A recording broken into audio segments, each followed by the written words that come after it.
والحسد إذن مولي الله أول ذنب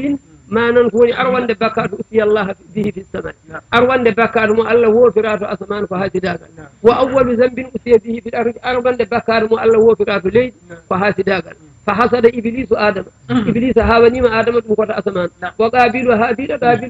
هاوني ما هابيل مكوت ليل والحاسد ممقوت مبغوث ومدهود حاسد وغنيادو كددادو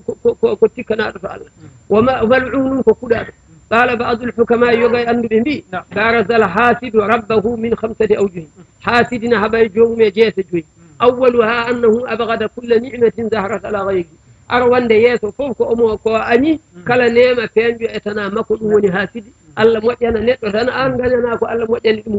دمكو هين أو هوني كو يحبدي الله تبارك وتعالى ثانيا أنه ساخد لقسمة ربه كأنه يقول لما قسمت لي هذه القسمة ɗimmo o woni kanko ko tikkuɗo ko Allah fecci ko elle o wiyata ko Allah holko feccinan mami nde feccere dokkuɗa oɗo ko dokkuɗa ɗum ko ɗum nene kadi o haɓata koye Allah salisu ha tataɓijo annahu yu'anidu fi ilallahi taala tataɓijo o woni koye sandolinde e golle Allah manan Allah waɗa hunde kanko o wiya omo salo rabi'u ha nayiɓijo annahu yuridu khidlana awliya illah nayiɓijo o yiiɗi ko sanjude waliyaɓe Allah Allah moƴƴana waliyaɓe mum kanko o wiya omo falo ɗumen masalan khamisuha أنه أعان عدو الله إبليس جابي جوكو ولي كان الله إبليس وقال بعده الحاسد لا ينال في المجالس إلا ندامة حاسد سجن جودي مدنيا تادون سونا نمسا ولا ينال عند الملائكة إلا لعنة وبغضا وهبتا سمت وملائكة سونا كدي اتكنيد مثلا ولا ينال في الخلوة سويي ودنيا تادون إلا جزاء وغما سونا سن معنى اتنكر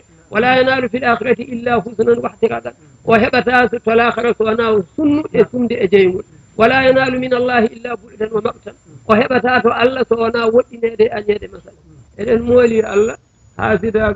داني هن كل ne odo kalbe dum o kontori ko Allah o boni nedi ko Allah ko Allah hokki odo ko dañi ko wana an hokki atawaka nde o hokketede Allah disna ki mana wadanamo de Allah waɗantamo nde waɗanmo tan kanko Allah ne anndi kanduɗo e hunde Allahu a'lamu hayso yaj'alu risalatihi to Allah waɗata mo nele mum e moƴƴereji mum ɗo ko Allah anndi ɗum ɗon an noon mbiɗa ko an ha siɗi oɗo Allah a fotani waɗande oɗo ko mbaɗanɗa ɗum ko